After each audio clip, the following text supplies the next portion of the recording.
모두가 알고 싶지만 어디서도 알려주지 않는 나만 알고 싶은 전략. 오늘 김종일 의사가 모두 전해드립니다. 함께 해보시죠. 원포인트 레슨. 오늘도 김종일 의사와 함께 할게요. 안녕하세요. 안녕하십니까. 네, 저희가 벌써 10월의 마지막 주 첫 거래일입니다. 하지만 시장 긍정적인 흐름 이어가고 있고요. 삼성전자까지 상승하고 있는 현 시점에서 많은 분들이 11월 기대해봐? 이런 생각을 지금 좀 하실 것 같아요.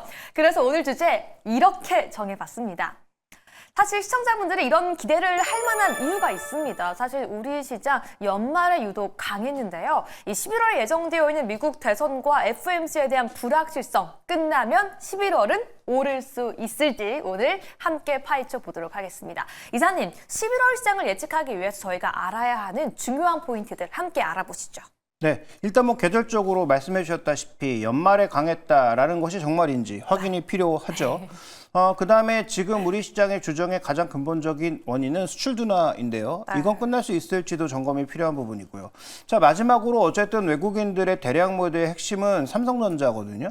그러니까 외국인들이 삼성전자를 매도하지 않을 정도의 강력한 효과가 뭔가 있어야 되겠죠. 그게 실적에서 나오든 모멘텀에서 나오든 수주 소식에서 나오든 어떤 것이든 말이죠. 그래서 이 세 가지를 한번 살펴보면 11월 달에 투자 자산을 좀 늘려도 될지, 그동안은 안전자산 위주의 흐름을 말씀을 드렸고 투자를 한다면 미 대선 이후라고 말씀을 드렸는데 과연 그런 흐름에서 적절한 투자 포인트가 있는지 살펴보도록 하겠습니다. 네, 저희는 앞으로의 시장 방향성부터 여러분들이 오늘 제일 궁금해하실 삼성전자의 방향까지 알려드릴 테니까요. 끝까지 함께 해주시기 바라겠습니다. 그럼 오늘의 첫 번째 문점 열어보시죠.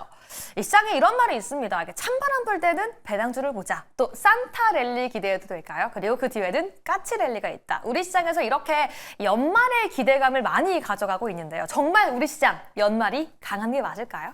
예, 자, 오늘 대신증권에서 발표된 리포트에 의하면 이게 평균 가격이니까 항상 그랬다라는 건 아닌데 맞다는 거죠. 그래서 우리가 여기서 확실하게 알 수 있는 건 오른다는 아닙니다. 배당 관련 매수입은 있다라는 것을 우리가 확실하게 좀 알 수 있는 상황인데요. 자, 준비된 그림으로 한번 검증을 해볼까요? 자, 먼저 월별 수익률을 한번 살펴보시죠. 2010년도 이후에 전체적인 프로그램 순매수와 외국인 선물 순매수를 살펴봤더니 실제로 11월 달과 12월 달에 강하게 나타났다라는 거죠.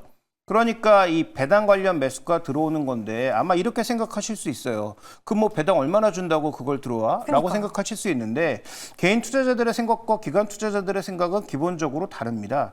한 두 달 정도의 상간에 2몇 %의 수익률을 올릴 수 있다는 건 기관 투자자 입장에선 엄청난 수익인 거죠. 시장의 벤치마크가 아주 급하게 올라갈 경우에는 자본이익까지 더해줄 수가 있고요. 그다음에 거기에 플러스 알파 2%가 존재한다는 것은 엄청난 이익이에요. 개인 투자자 입장에서는 하루에도 얼마든지 취할 수 있는 이익 아니야라고 생각하실 수 있지만 기관 투자자 입장에서는 거의 확정되어 있는 2몇 %의 수익은 굉장히 큰 수익입니다. 그러니까 당연히 이런 프로그램 매수가 급격하게 증가하는 양상인데요. 다음에 이제 준비된 그림 보시면 실제로 이렇게 매수가 들어오다 보니까 매도가 강하지 않거나 뭔가 긍정적 흐름이 있을 때는 11월 달과 12월 달에 차별적인 강세가 나타났다는 거죠. 10월 달에는 차별적 약세를 보이지만 11월, 12월에는 강세 반전했죠. 물론 여기에 약점은 하나 있습니다. 들어왔던 물량들이 1, 2월 달에 다시 다 매물화돼서 나와서 1, 2월 달에 시장의 전체적인 탄력을 죽이는 흐름은 있습니다만 연말에는 분명히 이런 프로그램 매수가 존재한다라고 하는 것은 긍정적 요인이기 때문에 그렇다면 우리가 가장 먼저 살펴봐야 되는 것 외국인 선물 매수의 유입 여부, 그러니까 지속적인 매수가 들어와야 되는 거예요. 두 번째로는 프로그램 매수가 확대되면서 연말까지 가져가야 되는, 즉 회전성 매수가 아니라 들어왔다가 빠져나가는 그런 회전성 매수가 아닌 길게 롱텀으로 적어도 12월 만기까지는 끌고 가는 혹은 3월 만기까지 끌고 가는 그런 롱텀 프로그램 매수가 들어오는지 여부가 매우 중요하다. 이렇게 볼 수 있는 상황입니다. 네, 저는 또 역사적으로 이렇게 10월에 약했지만 11월과 12월에 좀 매수세가 들어오면서 강세 반전되었다라는 게 또 지금의 시청자분들께 위로가 되지 않았을까, 또 기대감까지 함께 드릴 수 있지 않는 내용인가라는 생각이 드는데요. 여러분들도 외국인의 선물과 프로그램 순 매수량 체크해 주시기 바라겠습니다. 그러면 조금 더 깊게 시장 자체가 정말 올라갈 수 있는 모멘텀이 있는지 두 번째 의문점 통해서 파악해 보도록 하시죠. 일단 최근 수출 지표들을 살펴보셔도요. 한국 경제의 근간이라고 할 수 있는 수출 자체가 둔화되면서 경제에 대한 불확실성이 커지고 있잖아요. 무엇보다 그 핵심은 또 미 대선에 대한 불확실성, 우려감이지 않을까 싶은데요. 4분기에는 수출 둔화 끝날 수 있을까요? 네, 이건 그 결론적으로 우리가 알 수 없는 게 미국에서 누가 대통령이 되고 의회의 또 분포는 어떻게 되느냐에 따라서 결정된다. 그래서 답을 보시면 지금 현재 구간에서 우리가 이건 결정할 수가 없고 결국 미국 정부나 의회의 구성이 어떻게 될 것인지에 따라서 종목에 대한 편입 비중도 달라질 거고요. 그다음에 위험 자산을 얼마나 살 것인가에 대한 비중도 달라질 거고요.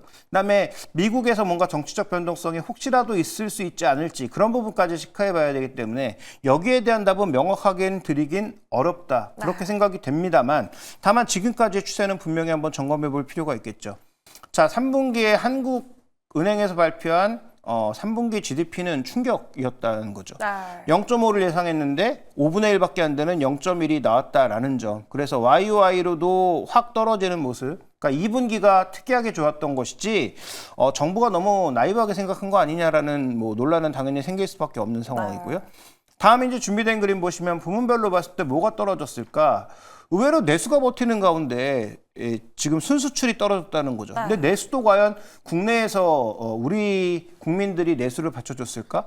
최근에 많이 유입되는 외국인들이 받쳐준 건 아닐까라는 생각도 들어요. 그래서 다음 준비된 그림 보여주시면 항목별로 뭐가 변하고 있는지를 명확하게 나타나는 것인데 전체적인 양도 지금 줄고 있지만 순수출의 감소가 크게 나타났다라고 하는 점에서 이런 부분들이 지금 긍정적인 환율로 나타나고 있기 때문에 환율이 다시 원화가 약세로 가고 있기 때문에 수출이 늘지 않을까라는 그런 기대감이 나타나고 있지만 그건 가격과 관련된 얘기예요. 실제로 Q 기준으로 줄고 있단 말이죠. 이게 문제인 거예요. 그래서 이게 미대선을 앞둔 일시적인 흐름인지 정말로 뭔가 또 구조적으로 변화가 나타나는 것인지 미중 대결 구도에서 전체적으로 우리의 수출량은 앞으로 줄어들 수밖에 없는 구조적 문제로 가는 것인지 이런 부분들에 대한 확인은 좀 더 장기적인 분석이 필요합니다. 그래서 수급적으로는 분명히 매수가 들어올 수 있는 구간이나 펀더멘탈적으로 나타나는 압박은 아직은 조금 더 확인이 필요하다. 이렇게 볼 수 있는 상황이죠.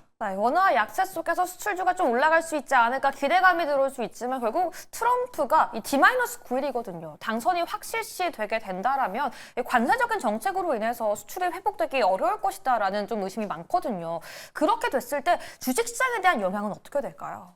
네, 일단 미국 쪽의 비중이 높고 미국 쪽에서 이익을 크게 내고 있던 종목군들의 마진이 줄어들 수 있기 때문에 뭐 선조정을 받고 있어서 추가적인 조정폭은 적을 수 있지만 그런 경우에 반등이 어려워질 수 있잖아요. 그래서 지금은 추가 조정에 대한 문제보다는 만약에 트럼프가 되고 정말로 우리가 우려하는 정책들이 하나 둘씩 실현되면 반등이 쉽지 않다. 적어도 실적 기준의 반등이 쉽지 않다라는 점에서 우리가 시장의 변동성을 좀 인지해야 되는 부분이 있습니다. 그래서 이건 다시 한번 말씀드리지만 누가 되고 의회 구성까지 어떻게 되는지를 확인해 봐야 좀 더 명확한 결론을 내릴 수 있을 것 같고요. 지금은 그에 대한 우려가 적용되고 있는 중이다라고 보시면 될 것 같습니다. 네, 이렇게 두 번째 이슈 수출 대한 내용까지 알아봤는데요.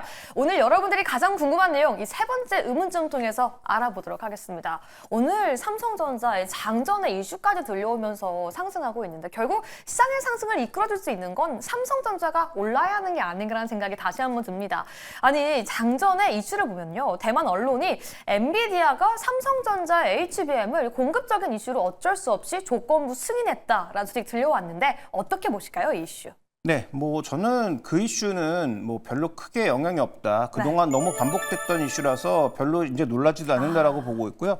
삼성전자에게 결국 중요한 것은 4분기 실적을 회복할 것이냐 여부와 더불어서 플러스 모멘텀이 있느냐가 관건일 거예요.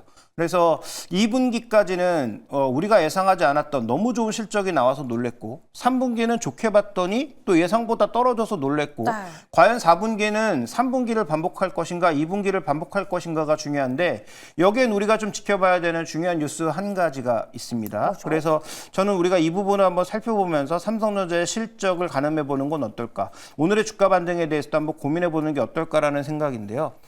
자, 퀄컴이 차세대 오토모티브 플랫폼과 더불어서 여기 스냅드래곤 엘리트라고 하는 새로운 칩을 발표를 했습니다. 물론 이와 관련돼서 ARM과 소송이 벌어지고 있고 ARM이 내년부터인가요? 그러니까 결정이 나오면 이쪽으로 가는 모든 IP를 다 막겠다. 이런 소송조까지 벌어지고 있어서 뭐 이런 부분들은 어떻게 해결해 나갈지 지켜볼 필요가 있겠지만 자, 이게 왜 중요하냐.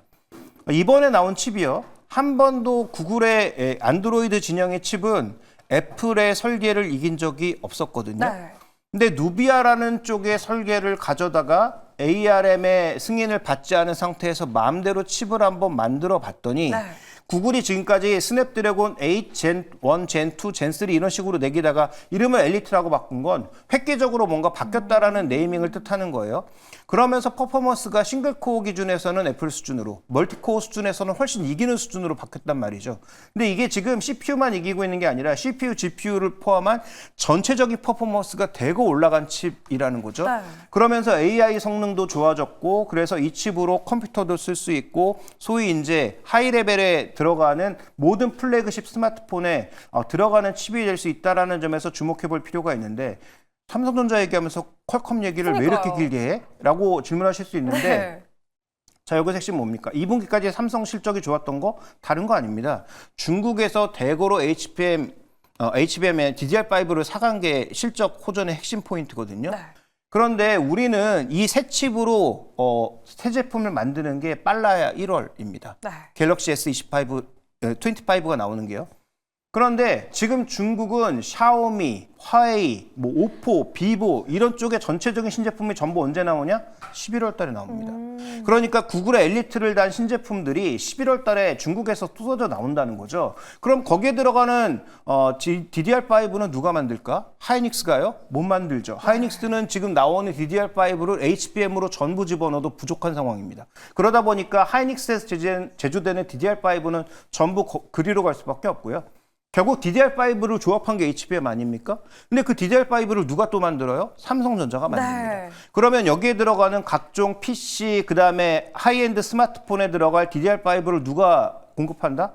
삼성전자가 공급하면 과연 삼성전자의 4분기 실적은 어떻게 될까? 저는 거의 좋아진다라고 보거든요. 그러네요. 그런 관점에서 봤을 때 지금 우리가 이 뉴스를 주목해 볼 필요가 있겠고, 그다음에 오토모티브 플랫폼까지 가고 있는 상황이어서 오토모티브 플랫폼으로 간다면 이 안에도 전반적으로 메모리량, 한 차 안에 들어가는 메모리량이 급증할 수 있다는 거죠.